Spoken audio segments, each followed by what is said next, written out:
Apocalipsis 2 y 3 están contenidas las 7 cartas de las cuales estamos hablando. Y en el capítulo 3 nos conseguimos con la carta a la iglesia de Sardis. Cada una de estas iglesias ha visto de una forma muy particular el atravesar por situaciones difíciles. Y miren cómo la cosa como se va complicando en la medida que vamos avanzando. Éfeso, el Señor le dice, has perdido tu primer amor. Y es un tema serio porque ya las obras que estaban haciendo, su actividad como iglesia, no se estaba haciendo motivada por el amor. Y si tomamos las palabras de Pablo en 1 Corintios 13, si no tenemos amor, nada somos.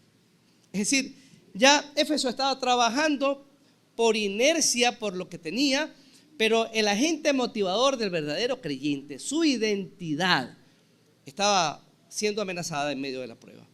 Pasamos a Esmirna y en Esmirna nos conseguimos con una iglesia perseguida, sufriente, y el Señor le dice, sé fiel hasta la muerte y yo te daré la corona de la vida. Y en medio de la adversidad, Esmirna nos anima a mantenernos enfocados en Cristo hasta el final. Seguimos avanzando y nos conseguimos con Pérgamo. Y en Pérgamo está el problema de que se están atendiendo algunas doctrinas contrarias a la palabra de Dios que estaban girando en torno a la iglesia. No dentro de la iglesia, sino en torno a la iglesia. Ellos estaban prestando atención a eso y se estaban contaminando con lo que estaba pasando a su alrededor. Y el Señor le dice, ten cuidado, porque de alguna forma te estás congraciando con estas doctrinas que son contrarias a la palabra de Dios. Y avanzamos un poco más y llegamos a Tiatira. Y en Tiatira el problema ya se ha agudizado. ¿Saben cuál era? Ya el problema no estaba en el entorno, sino que estaba dentro de la iglesia. Y el Señor le dice, tengo contra ti algo serio. Estás tolerando, y la palabra tolerancia es aceptación. Habían maestros internamente en la iglesia de Tiatira que estaban enseñando doctrinas erradas y ellos estaban permitiéndolo de alguna forma. Entonces fíjense, el problema de afuera pasa ya adentro en la iglesia y nos movemos un poco más. Dijimos que Tiatira no era una ciudad muy importante, no tenía tanto valor ni económico, ni turístico, ni de ningún tipo. Si lo comparáramos con las iglesias anteriores, decían por allí que el único valor que tenía Tiatira era que era la puerta de Pérgamo. Pérgamo sí era una ciudad muy importante, Tiatira no. Pero si nos movemos un poquito al sureste del Asia Menor, llegamos a Sardis, que es la iglesia que nos ocupa hoy, y vamos a ver cómo la cosa ha ido complicándose cuando llegamos a la ciudad de Sardis. Sardis sí, una ciudad muy importante, en algún momento llegó a ser la más próspera del Asia Menor, y ya estamos hablando de una ciudad que estaba amurallada, protegida, el acceso a ella era un acceso complejo, tenía sus ventajas desde el punto de vista estratégico, pero era una ciudad también sumamente próspera. A esta ciudad, a la iglesia que está ubicada en esta ciudad, el Señor escribe esta carta. Cuando pienso en la carta de Sardis, se me viene a la mente algo que escuché una vez y estuve leyendo un poco acerca de esto porque es un caso de un filósofo reformador británico, realmente el padre de la filosofía utilitarista. Si me permiten rapidito, algo así donde viene aquello de buscar el bien mayor. Este filósofo británico dejó un gran legado en la sociedad y en la manera de ver algunos puntos que pudiéramos dedicarnos a discutir muchísimo. Pero en este momento me interesa plantear un poco lo que él dejó para el final de su vida. Él muere en el año 1832, estoy hablando de Jeremy Bentham. Este filósofo muere en el año 1832 y deja en su testamento algo un poco raro. Él pide que cuando muera, su cuerpo sea preparado, sea embalsamado de alguna forma y colocado en una vitrina para ser exhibido. Pues en el año 1832 muere y efectivamente su cuerpo es preparado y lo acondicionan de tal manera que pareciera estar perfectamente vivo, lo sientan en una silla donde solía sentarse, lo visten con las ropas que usualmente usaba, le ponen un bastón que era característico de la indumentaria en el siglo XIX, Y el hombre está sentado en la silla que acostumbraba a sentarse, con su ropa característica, con su bastón, sentado allí, puesto en una gran caja hecha de madera de caoba, con un vidrio, un cristal, que lo pone como un material de exhibición. Un amigo de él, que escribe una carta en esta época, cuando lo ve colocado allí, en su carta dice: pareciera que estuviera perfectamente vivo. Era como verlo antes de morir. El tipo quedó perfectamente allí. Pero pasa el tiempo y en 1850 es llevado esa caja con su cuerpo, es llevado a la universidad que él fue parte de su fundación y allí es exhibido. Y dentro de las peticiones que habían con el cuerpo de él, se decía que él quería estar, y esto pudiera estar entre esas leyendas urbanas y es difícil determinar entre la ficción y lo cierto, pero lo que se dice es que él pidió estar en la universidad que él mismo trabajó para fundar. Él quería estar en todas las reuniones del cuerpo docente y trasladaban aquella caja con algunas ruedas especiales, alguna especie de carretilla, las trasladaban hasta el lugar donde hacían las reuniones y la ponían allí y se reunían el resto de los maestros, de los profesores, tomaban decisiones y la figura de Jeremy Bentham estaba colocado allí en el mismo salón.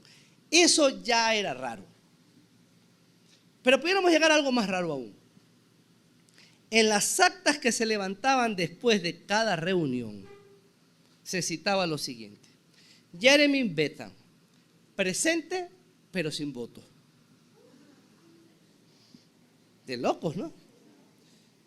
Jeremy Bentham, presente pero sin voto. Terrible que llegara a votar, ¿no? No pasó. Pero, ¿saben? Cuando escucho esto y pienso un poco en la carta que el Señor le escribe a Sardis, si alguien me preguntara en una frase breve, ¿cuál es el contenido de la carta del Señor para Sardis? ¿De qué escribe? Bueno, el Señor le escribe a una iglesia que está presente, pero sin votos.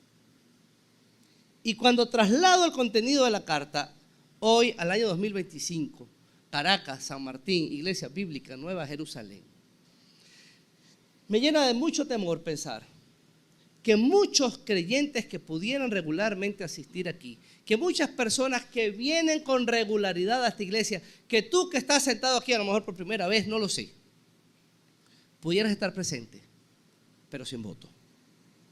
Y cuando hablamos de presente sin voto, no estamos hablando de alguien que entra a una reunión y no se le da la oportunidad de expresarse. Literalmente, Jeremy Bentham no podía expresar su opinión en las reuniones del cuerpo docente porque estaba muerto. Tenía apariencia de vivo. Estaba sentado como si estuviera vivo, estaba vestido como si estuviera vivo, pero realmente, él estaba muerto.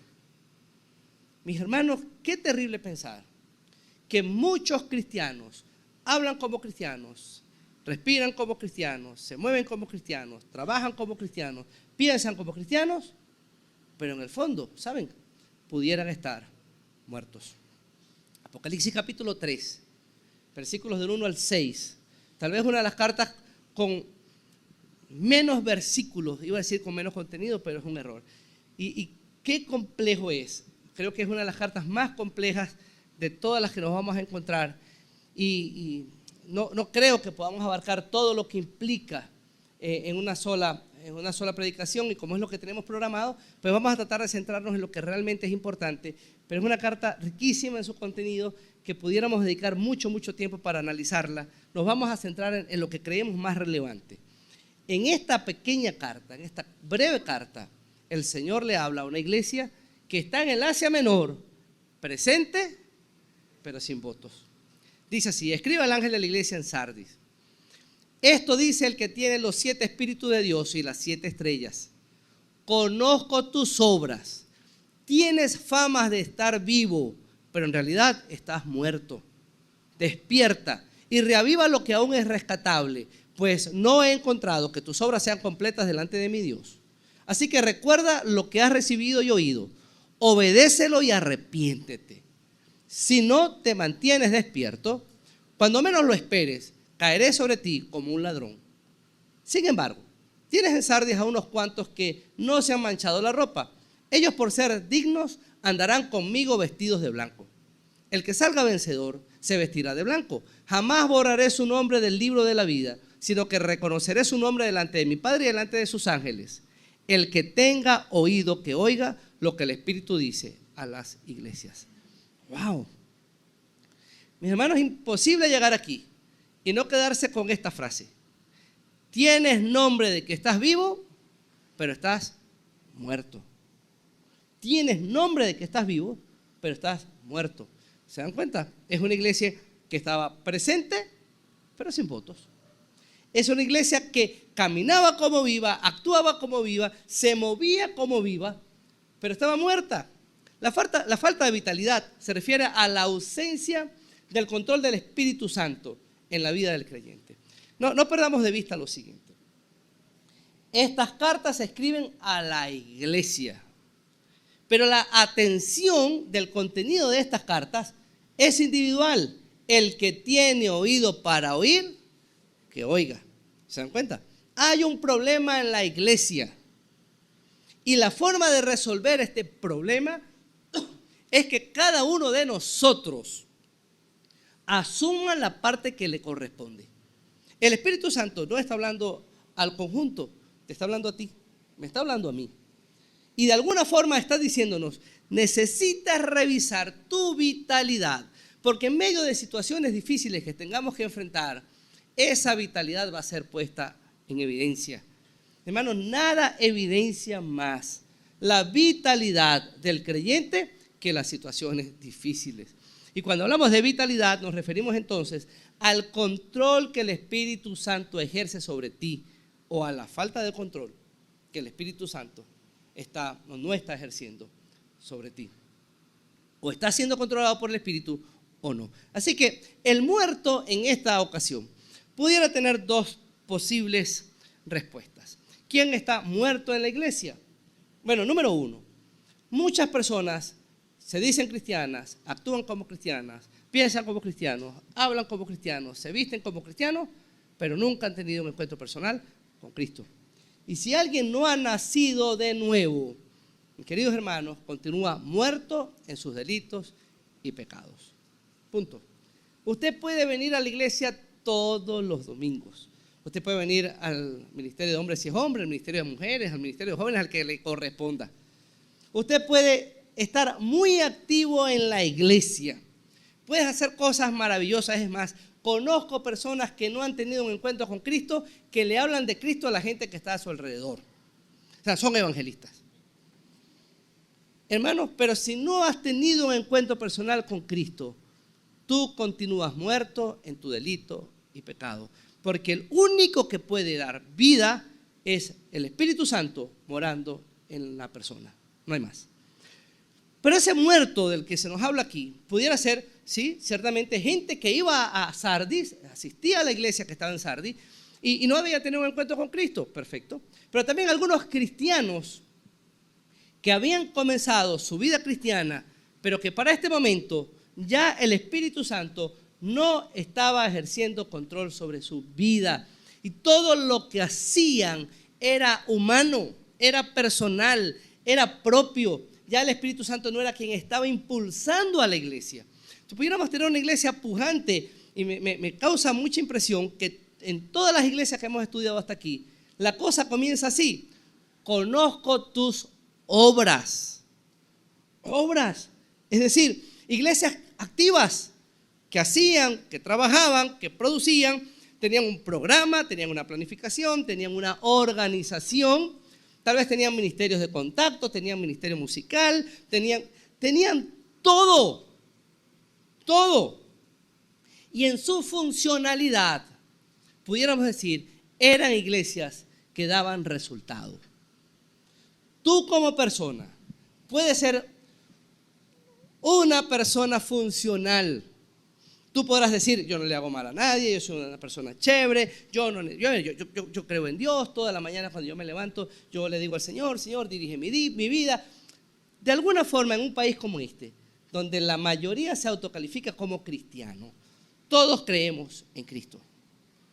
La pregunta no es si eres funcional. El Señor le dice a Sardis, eres una iglesia que tiene obras. La iglesia bíblica Nueva Jerusalén es una iglesia funcional. Hermanos, si evaluáramos el crecimiento por lo que pudiéramos evaluar, diríamos, ¿es una iglesia que crece? Sí, estamos creciendo. Gloria a Dios por eso. Bueno, hermano, son obras. ¿Tenemos ministerios funcionales? Sí, aquí hay el ministerio de mujeres. Hoy van a ver una muestra gratis del ministerio de hombres. Va a ser algo muy simple, no vamos a presumir mucho. Pero saben, de alguna forma tenemos una iglesia funcional. Y el Señor pudiera vernos en este momento y decir, conozco tus obras. La palabra obra allí es un trabajo esforzado. Sé que te esfuerzas. Sé que te esmeras por presentar lo mejor.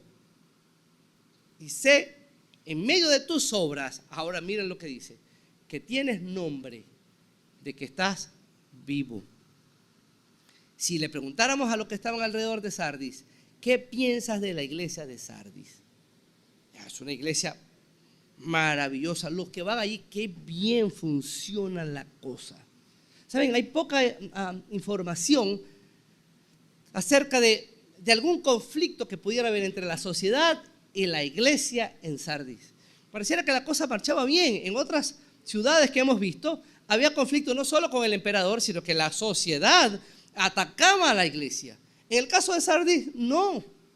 En el caso de Sardis, parecía que la sociedad estaba satisfecha con la función de Sardis en la sociedad. Es decir, para la sociedad donde estaba Sardis, esa iglesia tenía nombre de viva. Pero cuando el Señor afina la lupa, dice, tienes nombre de que estás viva. La gente te reconoce por estar viva. Todo el mundo te admira porque estás viva. Pero, en realidad, estás muerta. ¿Saben? Estudiando la vida de David hace un par de semanas, David, el rey David, me conseguí con este pasaje. Ustedes lo van a recordar rápidamente ahí en 1 de Samuel. Está Samuel para ungir al sucesor de Saúl. Y el Señor lo lleva a la casa de Elí. Y cuando entra allí, Elí le presenta a su hijo mayor. Y cuando Samuel ve al hijo mayor, dice, ciertamente estás ungido como rey. Es una forma así como de decir, oh, nadie me quita esto. De que vas a ser el nuevo rey, vas a ser el nuevo rey. Pero cuando se para ese hombre, guerrero, fuerte, bien parecido, Samuel lo ve y dice, bingo, este es el hombre. Y el Señor le llama la atención a Samuel y le dice, cálmate. Acuérdate de esto. El hombre mira lo que está ante sus ojos. No te dejes deslumbrar con él, porque yo miro el corazón. Y ese mismo Dios que mira el corazón allá y desecha a los hermanos de David para quedarse con David, un hombre conforme al corazón de Dios, ahora mira a la iglesia en Sardis y le dice, tienes fama de estar viva. La gente que mira los resultados puede decir, está viva, pero yo miro el corazón. Y viendo el corazón, permíteme decirte lo siguiente, estás muerta. Mi hermano, cuando vemos eso, tenemos que aterrizar aquí, 2025, Iglesia Bíblica Nueva Jerusalén. ¿Saben? Pudiéramos dedicar tiempo a hablar de la iglesia en Latinoamérica, de la iglesia en Venezuela, específicamente las iglesias en Caracas, pero sería muy tonto para nosotros hoy no centrar la lupa en lo que está pasando aquí. Creo que hay un mensaje aquí para la Iglesia Bíblica Nueva Jerusalén de San Martín, Caracas. Y los que nos están viendo vía redes sociales tendrán que personalizar este mensaje a su realidad particular. Porque particularizando el mensaje, el Dios que mira el corazón pudiera decirnos a nosotros como iglesia, todo el mundo aplaude y mira lo que está ante sus ojos. Pero no se te olvide nunca esto. Yo miro el corazón. No hay nada oculto delante de Dios. Pablo a los Gálatas, no te engañes. Dios no puede ser burlado. Todo lo que el hombre sembrare, eso también segará. Es una forma de Dios decir, no voy a perder tiempo contigo, como tal vez pudo haber invertido tiempo ahí en Tiatira y en Pérgamo. Ahora con Sardis le dice, contigo no voy a perder tiempo, estás muerta. Y como estás muerta, mira, aquí lo que hay que hacer es otra cosa. Y en función de esto, pues debemos entender nosotros hoy que si no vivimos en la vida que el Espíritu da al creyente, sencillamente estamos muertos. Evalúa tu vida así. Si el Espíritu Santo de Dios no es quien está controlando todas las áreas de tu vida, podrás estar sentado como si estuvieras vivo, vestidos con ropas de vivo, podrás estar embalsamado y parecer vivo, pero delante de Dios tus obras están muertas, porque están hechas con tu fuerza, en tu impulso, en tu sabiduría, y no están siendo dirigidas y controladas por el único que es el comunicador de la vida de Dios para el ser humano, que es el Espíritu Santo. El Espíritu Santo es quien comunica la vida de Dios en nosotros. ¿No tiene el control sobre ti? Triste, estás con apariencia de vivo, pero estás muerto. Vamos a ver rápidamente, ahora con todo este marco, 3 pasos que deben darse si queremos recuperar la vitalidad espiritual en medio de las situaciones que nos corresponda vivir. Tomando de la iglesia o del mensaje de la iglesia de Sardis, el Señor allí nos da 3 pasos que debemos dar si deseamos recuperar nuestra vitalidad. El primero de ellos es el siguiente. En palabras simples, en el texto, versículo 2, pudiéramos decir esto: despierta, despierta, sé vigilante. Y la clave de esa vigilancia gira en torno a esto: restaura las grietas espirituales que hay en tu vida.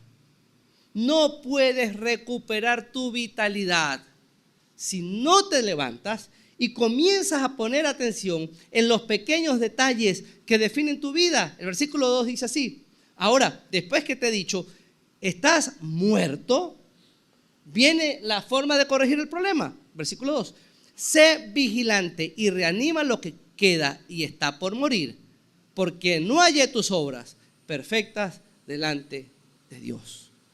Despiértate, despiértate. La palabra vigilante allí en Reina Valera, mantente despierto, da la idea de no dormirse. ¿Saben? Es no permitas que el sueño te tome. Mantente alerta. ¿Saben? En el boxeo y en los deportes de combate hay una máxima. La máxima es: no bajes la guardia. Y se enseña más defensa que ataque en cualquiera de estos deportes. ¿Saben por qué? Porque la tendencia es a atacar mucho, pero muy poco a defenderse. Y no hay nada más peligroso para un luchador que bajar la guardia.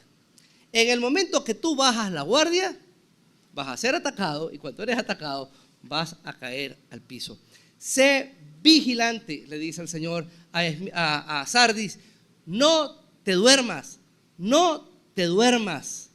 ¿Saben? Para ellos esta instrucción tenía una referencia histórica. Permítame dársela rápidamente. ¿Saben? No te duermas, no te duermas. Sé vigilante. En el siglo VI antes de Cristo, Creso, el rey de Sardis para aquel tiempo, pues se enriqueció y creció en su prosperidad a tal punto que quiso extender su territorio, y nada más y nada menos fue a enfrentar a Ciro el Grande. Quiso enfrentarse con Ciro, el famoso persa. Y va a una batalla contra Ciro, que evidentemente pierde, y cuando pierde se devuelve a Sardis, y como Sardis está ubicada en la cima de una colina con muros a su alrededor que la hacen muy difícil de conquistar, se encerraron allí por años, y Ciro rodeó la ciudad por meses, y trataron de entrar por meses y no podían entrar. Y saben, Ciro dio un reto a sus soldados y les dijo: el que consiga un punto vulnerable en esta ciudad, yo lo voy a recompensar. En un momento de descuido, uno de los soldados de Sardis que estaba custodiando la muralla deja caer su casco, su yelmo, y el casco cae por una serie de grietas que tiene la muralla, Y él baja por esas grietas, recupera su casco y vuelve a su lugar. Y en ese momento un par de soldados persas lo miraron hacerlo. Y se dieron cuenta que por esas grietas se podían colar en la ciudad. Así que esperaron que entrara la noche. Y entrada la noche, se metieron por esas grietas y conquistaron la ciudad de Sardis. Ahora Ciro, el persa, había conquistado porque no habían puesto cuidado en un grupo de grietas. Pero pasa el tiempo y en el siglo II, 400 años después más o menos, en el siglo II antes de Cristo, se asocia Sardis para luchar contra Antíoco. Y Antíoco va y rodea la ciudad de Sardis y no puede entrar porque es una ciudad muy difícil de penetrar. Y resulta ser que los soldados de Antíoco comenzaron a rodear la ciudad y a estudiar a ver dónde conseguían un punto vulnerable, ya que no saben. Se consiguieron con las grietas 400 años después. Y se colaron por las grietas en la noche y cuando todos estaban descuidados, tomaron por sorpresa la ciudad y la sitiaron. Y ahora el Señor le dice, más o menos unos 300 años después, a Sardis le dice, mantente alerta, porque el enemigo ya no es Ciro, el enemigo ya no es Antíoco, ahora el enemigo es el pecado. El pecado ha ido erosionando tu vida, está abriendo grietas, y si tú no atiendes estas grietas, va a llegar el momento en el que el pecado va a tener control de ti y vas a parecer vivo, pero en realidad estarás muerto. Mantente alerta. Ahora mira en esto y reanima, es decir, y llena de vida lo que queda y está por morir. Si hay algún signo vital y no repara las grietas, aún lo poquito de vida que pudiera quedarte, con el tiempo terminará muriendo. Hermanos, esto es un llamado tremendo, que pudiéramos dejarlo ya en el tiempo y decir, pero está dicho a Sardis, no tiene nada que ver con nosotros. ¿Saben? No, es para nosotros hoy también, es para ti y para mí. Revisa tu vida y ve si en tu vida hay grietas, porque si las hay, necesitas atenderlas ya. Este es el momento de hacerlo. Poner las cosas que no están marchando bien delante de Dios en la presencia de Él y comenzar a hacer los correctivos necesarios, porque si no, por esas grietas el pecado irá avanzando y asaltará tu vida. Conozco tus obras, sé que tienes nombre de que vives, pero estás muerto. ¿Quieren escuchar algo terrible? De Sardis, no esto, de Sardis. ¿Saben? Podía haber gente en Sardis sirviendo al Señor con pecados no confesados. Es decir, su vida en lo íntimo estaba llena de pecado, pero en lo público estaban vivos.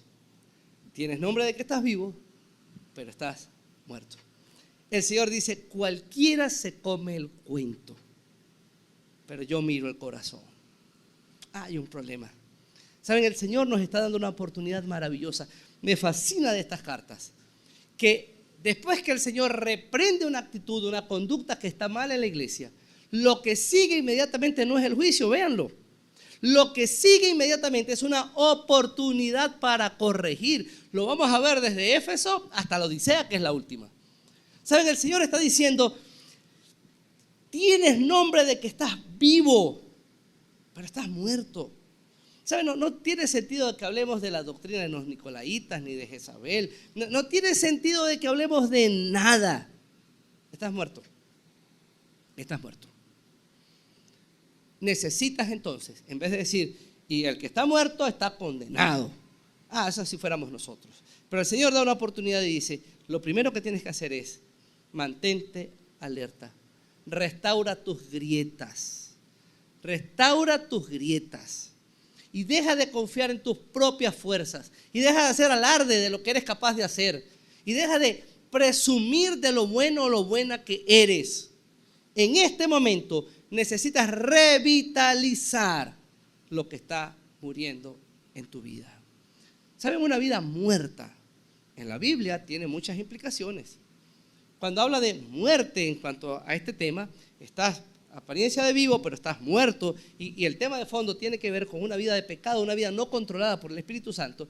Eso tiene varias implicaciones. Lo primero que podemos conseguir en la vida que implica esto es una voluntad muerta. El pecado va neutralizando nuestra voluntad y nos va sometiendo cada vez más al pecado. Así que una vida de pecado que no pone control al pecado va a llegar al punto en que en la vida pecaminosa va a controlar nuestra voluntad. Estás muerto. Habla también eso de una conciencia muerta. En 1 Timoteo 4:2 habla de van a seguir doctrinas de demonios, hablándole a la iglesia. Van a seguir detrás de falsas enseñanzas porque tienen cauterizada la conciencia. ¿Saben? Una conciencia muerta. No le entran balas. Hay gente que pretende servir al Señor con pecados no resueltos, con situaciones morales no puestas en la presencia del Señor, sanando su condición. Y cuando escuchas a alguien que te dice, hermano, lo que estás haciendo está mal, tienen su conciencia absolutamente cauterizada. En castellano criollo, no le entran balas. No, pero lo que estás haciendo está mal. No, bueno, pero lo que hace es que él es peor que yo. Y los hipócritas, ¿dónde los deja? Y los mentirosos, ¿dónde? Porque lo mío se nota. Hermano, y comienzan a justificarse de tal manera que ya su conciencia pareciera no decirle, hey, es contigo. La situación la tienes tú. Ciertamente hay una voluntad muerta en este sentido del que estamos hablando en Sardis, y hay una conciencia muerta y hay un razonamiento muerto. En Romanos capítulo 1 se nos habla de una humanidad que simplemente ya no tiene la capacidad de pensar de forma correcta. Queriendo ser sabio, se hizo necia. Y más adelante, y su necio corazón fue entenebrecido. Ya simplemente su manera de razonar muere. ¿Pudiera eso haberlo dentro de la iglesia? Sí, hermano. Y si algún cuidado tenemos que tener nosotros hoy aquí, es, si hay pecado en la iglesia, necesita ser tratado ya. No va Dios a bendecir a una iglesia que tiene nombre de viva, pero está muerta. Y el que tenga oído, que oiga. ¿Para quién es eso? Para el que tenga oído y necesite actuar en función de lo que el Espíritu Santo hoy está diciendo a la Iglesia Bíblica Nueva Jerusalén. Hermano, restaurar nuestras grietas es el primer paso. ¿Cómo podemos hacerlo? Hermano, permíteme darte simplemente 2 pasos sencillos. El primero, necesitas revisar el orden de prioridades. ¿Cómo están tus prioridades hoy? Reaviva lo que está muriendo. Pues está muriendo porque lo has dejado en un segundo plano. Y lo que está muerto porque lo has abandonado. ¿Saben? Pudiéramos creer que Sardis es una iglesia que tiene obras, tenía culto de adoración, una iglesia que oraba, tenía a lo mejor estudios bíblicos, una iglesia que estudiaba la Biblia, podía tener funciones, una iglesia que a lo mejor evangelizaba, pero en medio de eso el Señor le dice, hay algo que ha perdido la vitalidad, y creo que la prioridad central de todo cristiano es, ¿qué papel está jugando el Espíritu Santo en tu vida? ¿Estás bajo su control o no? Pablo lo plantea en lenguaje muy simple en el capítulo 5 de Gálatas, lo estamos estudiando los sábados en los ministerios, tanto mujeres como hombres. Anda en el Espíritu y no satisfagas los deseos de la carne. No hay términos medios. Si el Espíritu Santo no está controlando tu vida, estás caminando en los deseos de la carne. No hay punto medio. No hay punto medio. No, bueno, hermano, yo en esto sí, pero en aquello no. Nada, hermano. Si es sí, es sí.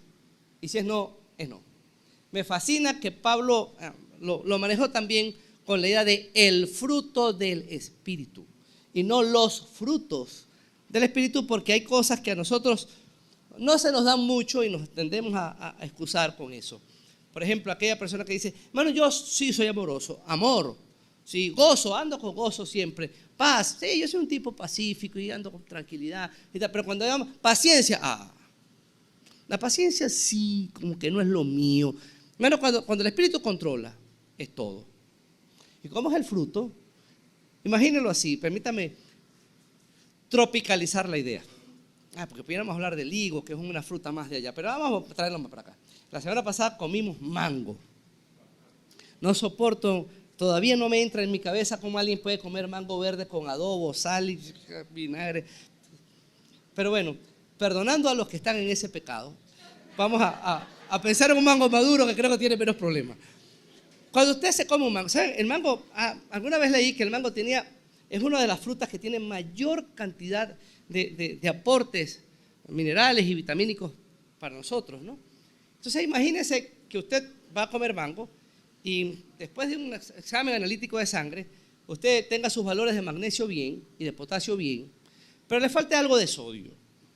Y el mango que tiene todas estas propiedades, usted le va a meter un mordisco al mango y le va a decir, bueno, yo voy a comer el mango, pero no voy a comer ni el magnesio ni el potasio porque de eso estoy bien. Me voy a comer solamente el sodio que está en el mango, porque es lo que carezco, nada más. Eso tiene sentido, cuando usted le mete un mordisco al mango, se come lo que sea y punto. Y pasó también el fin de semana, si hubiera un gusanito por ahí, también se lo va a comer. ¿Saben? La verdad es esa, el fruto del Espíritu, cuando el Espíritu controla tu vida, Él te da la capacidad de actuar con todo lo que implica el fruto del Espíritu. No es, tengo el amor y tengo la benignidad, pero la paciencia no. No estás bajo el control del Espíritu, punto. Porque si tuvieras paciencia. Pero tu paciencia no, la paciencia del Espíritu. ¿Saben? Cuando llegamos al orden de prioridades y hablamos de la vida que da el Espíritu, es el Espíritu provee a tu vida la vida de Dios para que puedas actuar conforme a su plan, conforme a su voluntad. Revisa tu orden de prioridades y revisa también o enfoca tu propósito. ¿Cuál es el propósito tanto tuyo como mío aquí en la tierra? Es reflejar a Cristo.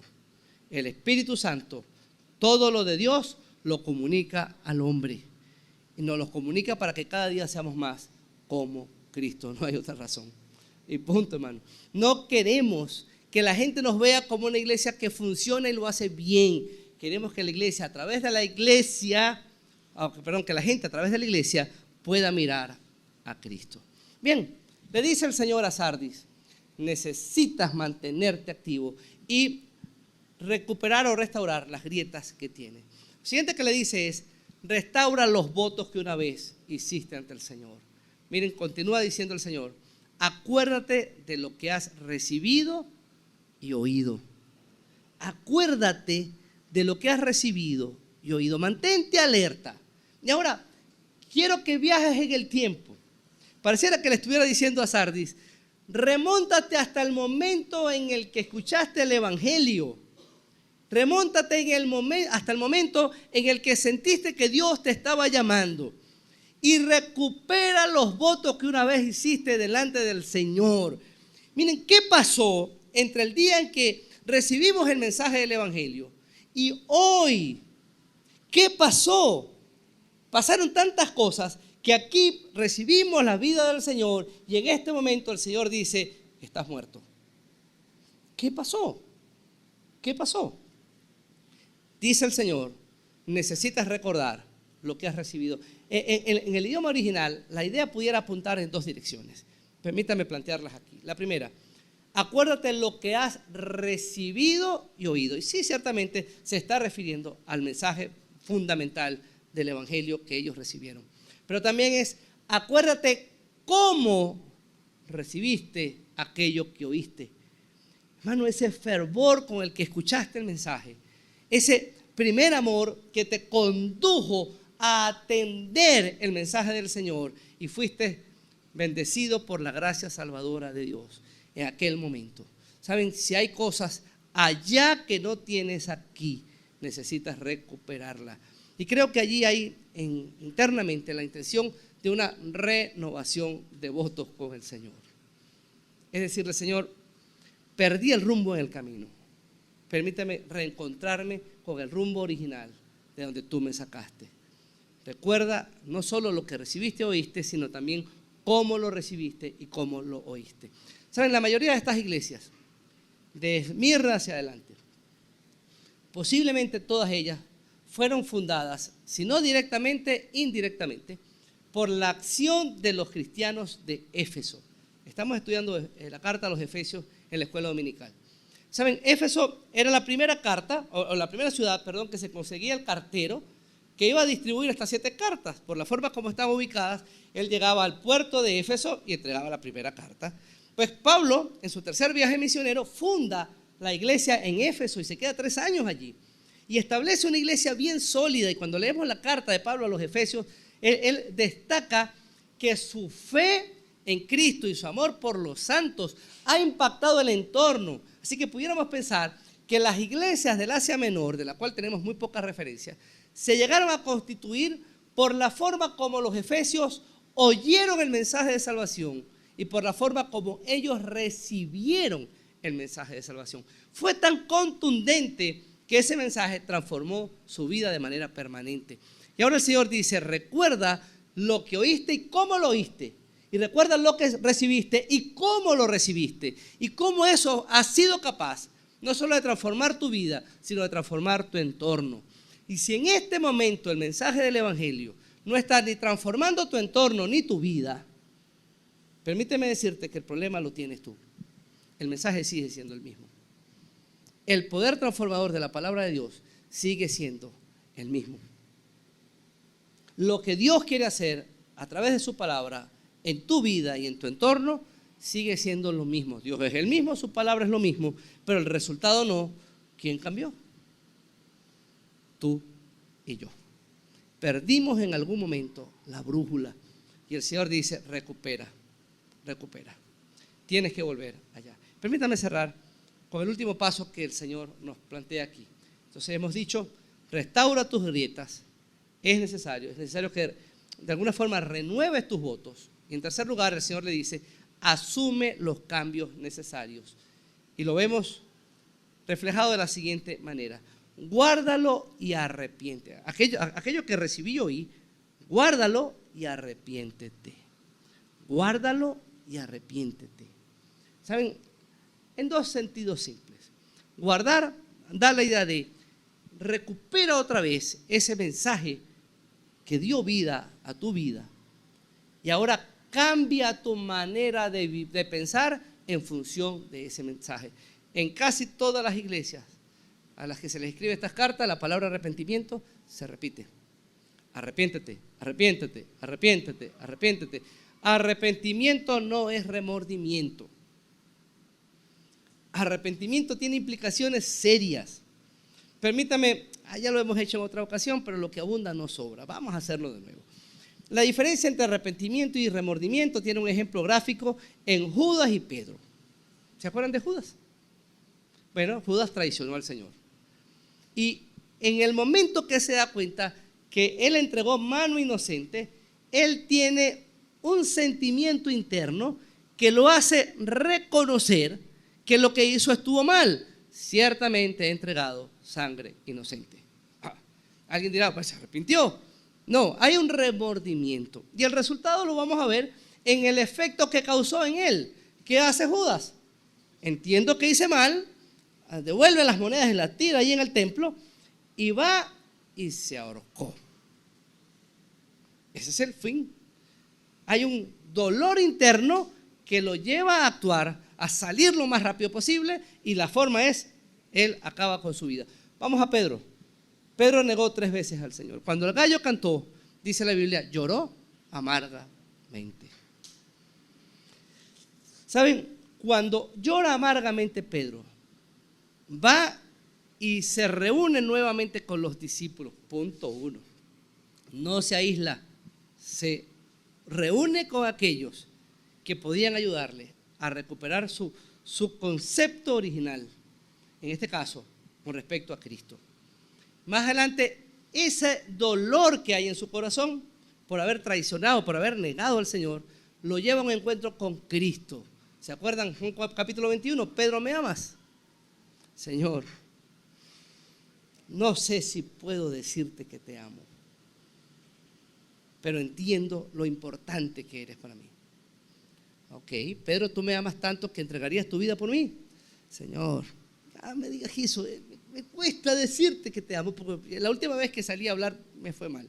Y saben, en ese momento que el Señor 3 veces le hace de repetir a Pedro, Pedro me amas, Pedro me amas, Pedro me amas, él estaba siendo restaurado. El arrepentimiento nos va a llevar a Cristo. El remordimiento nos va a aislar, nos va a alejar de Cristo y de las personas que nos aman. Hermano, no está hablando el Señor aquí de remordimiento, sino de arrepentimiento. Escuchamos esto y decimos, tienes nombre de que vives, pero estás muerto. Y si usted es igual que yo, cuando lee estas palabras puede sentir, ay Señor, ¿no será que estás hablando de mí? Yo lo sentí. ¿Saben? Siento que hay cosas en mi vida, hay grietas que no están tratadas, que necesitan ser tratadas. Así que no está hablándole a Sardis, está hablándole a Carlos. Y yo no sé si estás recibiendo lo mismo igual, pero no es esto para que sintamos remordimiento y nos aislemos en nuestro dolor, sino para que nos arrepintamos. Y el arrepentimiento habla de un cambio de manera de pensar. El Señor está invitándote a ti y en su conjunto a la Iglesia Bíblica Nueva Jerusalén y en su conjunto más macro a la Iglesia de Cristo hoy, a que cambie su manera de pensar para que dejes de ser una iglesia muerta y pases a ser en el Espíritu y en el poder vivificador del Espíritu Santo una iglesia viva. ¿Qué cosas necesitan ser renovadas en tu manera de vivir?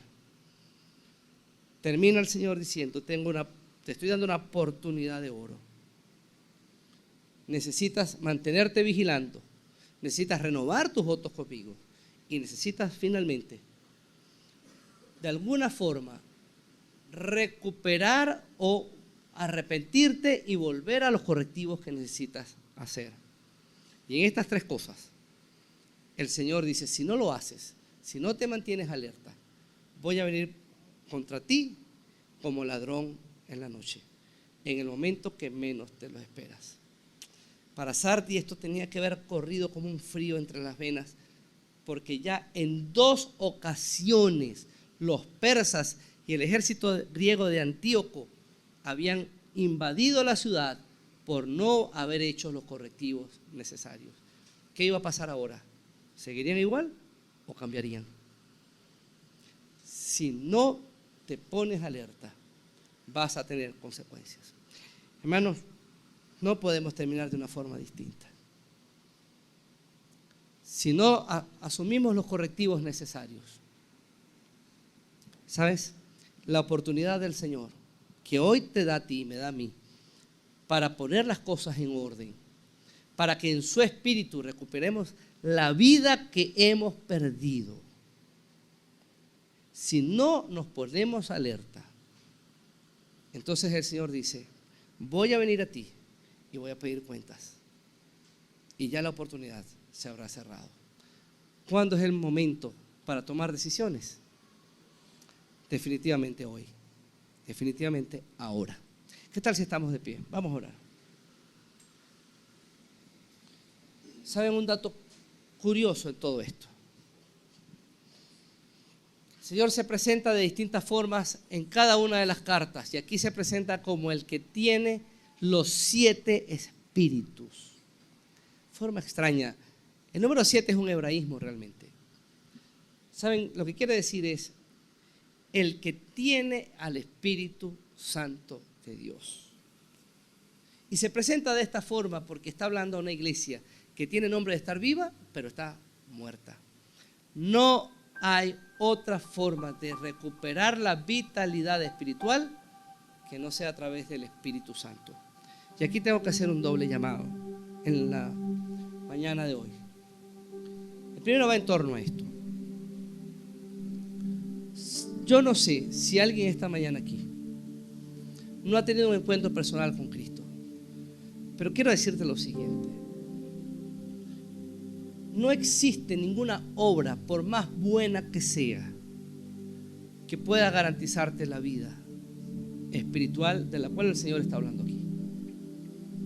Ni son tus buenas obras, ni son tus buenas intenciones, ni es tu vida religiosa, tiene que ver con la religión a la que perteneces, ni cómo te autodenominas. No tiene que ver con eso.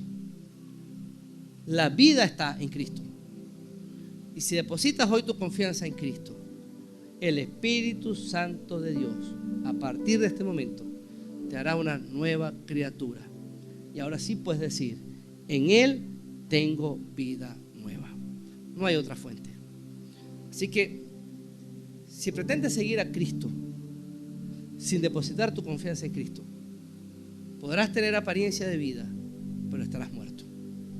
Así que el primer llamado es a aquellos que aún no han depositado su confianza en Jesucristo. Allí donde estás, yo quiero invitarte esta mañana a que, atendiendo lo que el Señor le dice a la iglesia en Sardis, personalízalo a ti.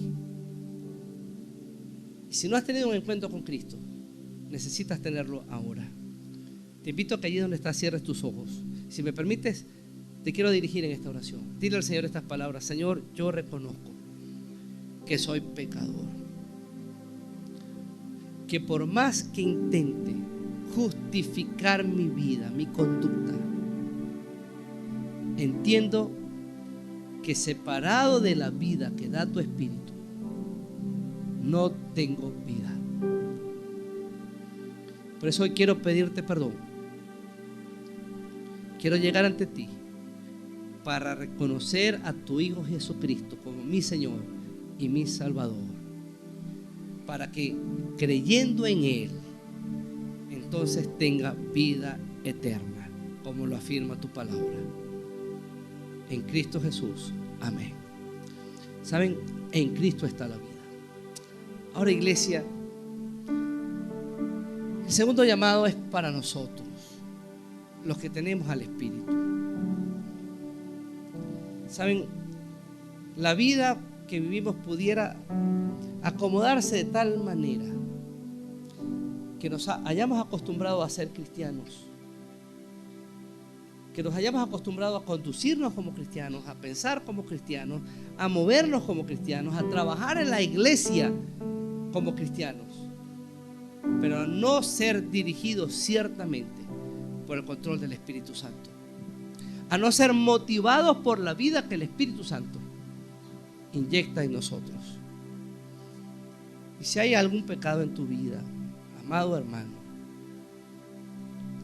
que aun cuando no te hace infuncional o disfuncional, pero tú sabes que está truncando tu comunicación con el Señor, hermano, quiero pedirte que hoy lo pongas en las manos del Señor. Primera de Juan 1:9 dice: si confesamos nuestros pecados, Él es fiel y justo para perdonar nuestros pecados y limpiarnos de toda maldad.